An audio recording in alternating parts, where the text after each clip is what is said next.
Guys, बारातियों की तरह सिर्फ मेहमान नवाजी मत करवाओ। मेरे चैनल को सब्सक्राइब करो और नोटिफिकेशन के लिए बेल आइकन को प्रेस करो। और मेरी हर तरह की अपडेट पाने के लिए मुझे सभी सोशल अकाउंट पे फॉलो करो। धन्यवाद। हेलो गाइस, आप देख रहे हैं बेहतर समाज में शोएब कुमर खान। दो मीडिया हाउस के ज़रिए से दो बड़ी आस्थाओं पर जो हमला किया गया उसी ताल्लुक से हम बात करने आए हैं। पहली, ख्वाजा मोइनुद्दीन चिश्ती अजमेरी रहमतुल्लाह अलैह की शान में जो गुस्ताखियाँ मिस देवगन न्यूज़ 18 के पत्रकार के द्वारा की गई, और दूसरी जो अहम बात है वो आज तक न्यूज़ रूम से सेना पर अभद्र टिप्पणी की गई जो श्वेता सिंह के द्वारा की गई। दोनों मसले पे बात करेंगे, लेकिन पहले बात करते हैं ख्वाजा मोइनुद्दीन चिश्ती रहमतुल्लाह अलैह के ताल्लुक से। ख्वाजा मोइनुद्दीन चिश्ती रहमतुल्लाह अलैह ये एक औलिया हैं और जिनका अकीदा इनमें है, मुसलमानों का जो अकीदा का मानना ये है कि ये हिंदुस्तान के औलियाओं के सरदार हैं। वो का अकीदा और आस्था इस कदर जुड़ा हुआ है कि हर धर्म, हर मज़हब के लोग यहाँ अपनी खराज अकीदत पेश करने के लिए पहुँचते हैं। और यहीं तक नहीं, हर मसलक, हर मज़हब के लोग उस जगह जाना अपना एक नसीब समझते हैं और पहुंचने के बाद वहां अपनी हाज़िरी देते हैं और अपनी परेशानियों को वहां बताते हैं, अपनी मन्नतें मांगते हैं। लेकिन ख्वाजा मोइनुद्दीन चिश्ती अजमेरी रहमतुल्लाह अलैह के ताल्लुक से जो बयानात एक न्यूज़ रूम से दिया गया, एक एंकर के ज़रिए से दिया गया, वो वाकई में बहुत ख़तरनाक है। हालांकि उसके बाद जब ट्विटर पर इसका ट्रेंड तेज़ी से चला तो उन्होंने कहा कि मुझसे गलती हुई है और मैं माफ़ी मांगता हूं। हालांकि ये बताइए कि किसी को गाली दे देना, किसी को लुटेरा जैसा अल्फाज से नवाज देना, जो वली हो, बुजुर्ग हो, जिसका काम सिर्फ अल्लाह की बात को लोगों तक पहुंचाना है, जो दुनिया से कोई ताल्लुक़ नहीं रखता, दुनिया से राब्ता नहीं रखता, जिसका ना तो राब्ता दौलत से होता है न शोहरत से होता है, उसका मकसद सिर्फ ये होता है कि अल्लाह की बात लोगों तक पहुंचाई जाए और उन्हें ये समझाया जाए कि इस्लाम का नज़रिया क्या है और बताया जाए। वली जो होते हैं वो वाकई में इन्हें दुनिया से कोई मतलब नहीं होता है, और जब आप उन्हें लुटेरा जैसे अल्फाज से नवाजते हैं तो शायद आपकी घृणा जो आपके अंदर सिमटी थी आपने वो बाहर निकाल दी। इस लोगन कहता है कि मेरी आस्था है ख्वाजा मोइनुद्दीन चिश्ती अजमेरी रहमतुल्लाह अलैह में। हालांकि तेरी अगर आस्था होती तो तू इतनी बड़ी गुस्ताखी करने से बाज आ जाता, तू इतनी दे अल्फाज अदा करने से पहले 1,00,000 मरतबा सोचता। हालांकि तेरी कोई भी किसी भी तरीके की आस्था नहीं है। तूने सिर्फ और सिर्फ प्रधानमंत्री जो चाइना के मुद्दे पर घिरे जा रहे थे उन्हें बचाने के लिए तूने 26 इंच का जो सीना था अपना सीना मिलाकर 56 इंच करने की कोशिश की है। हालांकि तुझे ये नहीं पता था कि तू किस के शान में गुस्ताखी कर रहा है, और तेरी माफ़ी नामे से या माफ़ी वाली ट्वीट से मुसलमान या जो भी इससे आस्था रखते हैं, जो दूसरे मज़हब के लोग हैं, वो तुमको माफ़ नहीं करेंगे। और हालांकि हम चाहते हैं कि न्यूज़ 18 का बाइकाट होना चाहिए हर लेवल से, और इस अमीर दोगन की गिरफ्तारी गवर्नमेंट जल्द से जल्द करे, क्योंकि ऐसे घृणा करने वाले लोग वाकई में समाज के लिए जहर हैं, खतरनाक हैं।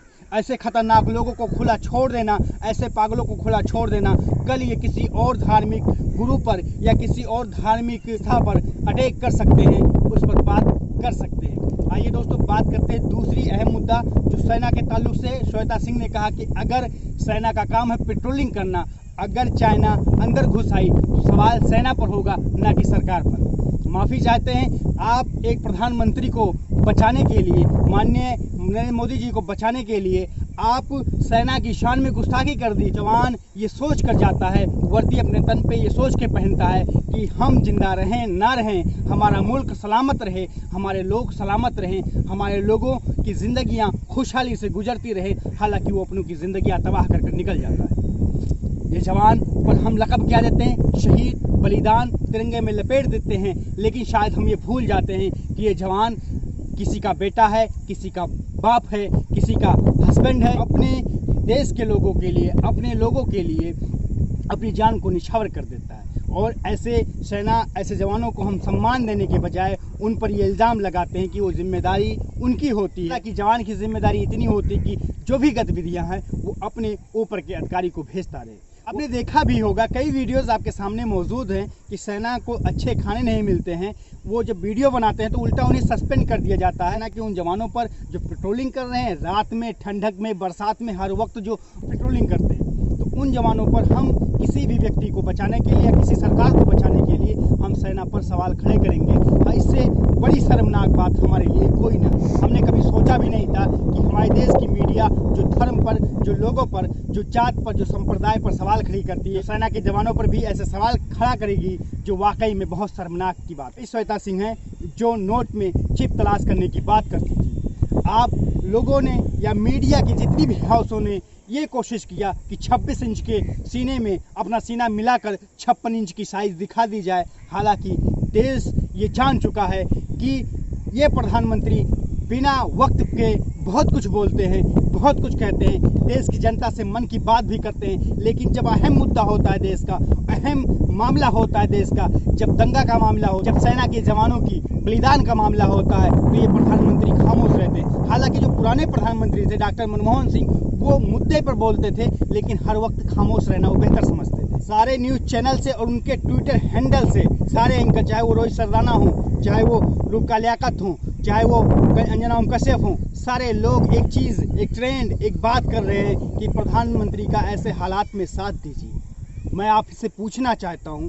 कि जब पुलवामा अटैक हुआ, जब देश प्रधानमंत्री के साथ खड़ा हो गया, जो विपक्ष में आज राजनीति कर रहे हैं, जो विपक्ष की राजनीति कर रहे हैं, वो भी प्रधानमंत्री के साथ खड़े हो गए। कहा आपको जो भी करना हो हम आपका साथ देंगे, आप करिए, आप चढ़ाई करना चाहते हैं पाकिस्तान पर करिए, हमारा साथ और समर्थन आपको मिला रहेगा। लेकिन साथ देने के बाद वो मीडिया के दलाल, सारे वो एंकर दलाल मुझे ये बताएं कि पुलवामा अटैक में कितने लोगों की गिरफ्तारी हुई और क्या ये बात पता चली कि 350 किलो आरडेक्स कैसे आया था। आज इन सवाल का जवाब इन दलालों के पास नहीं है और ये दलाल इस जवाब को देना मुनासिब भी नहीं समझेंगे, क्योंकि इन्हें पता है कि अगर इस सवाल के पीछे हम पड़े और इस सवाल का जवाब तलाशने की कोशिश करें, जिस व्यक्ति को बचाने के लिए हमने सेना पर सवाल खड़ा किया है वो व्यक्ति बेनकाब हो जाएगा। क्योंकि जब प्रधानमंत्री को पूरा समर्थन मिला तब जाकर पुलवामा में के अभी एक भी दोषी को सजा आप नहीं दिला पाए हैं। अगर आज चाइना के मामले पे लोग अपनी राय ना रखें, अपनी बात ना रखें, फिर कह दें कि हम प्रधानमंत्री के साथ हैं, तो शायद हो सकता है कि फिर अगला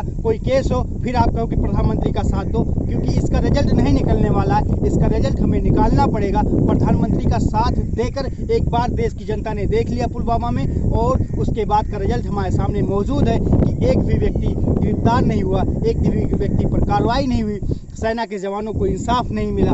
और अगर आज भी खामोश रहा विपक्ष हो या देश का जनता हो, नागरिक हो, सवाल नहीं पूछेगा, फिर शायद प्रधानमंत्री को ये लगेगा कि देश की जनता इस मामले में हमारे साथ है, हमारे देश के जवान इसी कदर शहीद होते रहेंगे, अपनी दान, अपनी आहुति देते रहेंगे। और उसमें जो जवान शहीद हुए हैं, कई जवान ऐसे हैं कि जो एक मिडिल क्लास या गरीब फैमिली से आते हैं, जो किसान के बेटे हैं। अगर इस तरीके के जो जवान हैं जो शहीद हुए हैं, उनका परिवार कैसे चलेगा हमें नहीं पता। हमने शहादत सलामी को लकब शहीद का देने के बाद हमने पता किया कि जवानों की घर की हालत क्या होती है उसके बाद, क्योंकि वो 2 दिन तक, 3 दिन तक, हफ्ते भर तक मीडिया के अंदर होते हैं। उसके बाद उनकी ज़िंदगी जो होती है वो ज़मीन पे होती है। और कई सेना के जवान जब उनका पेंशन नहीं लगता है तो उनकी बीवियाँ, उनके बच्चे बदर भटकते हैं, और इसी प्रशासन, इसी लोगों से जो आज गवर्नमेंट को बचा रहे हैं, इन्हीं लोगों के पास जाते हैं मदद के लिए, तो शायद ये लोग सीधा मना कर देते हैं। कई सेना के जवानों की अगर आप पता करेंगे तो कई लोगों ने कोर्ट में भी याचिका दायर कर रखी है। दूसरी बात, कल मैं अमीश ड्रैगन दल्ले की एक ट्वीट देख रहा था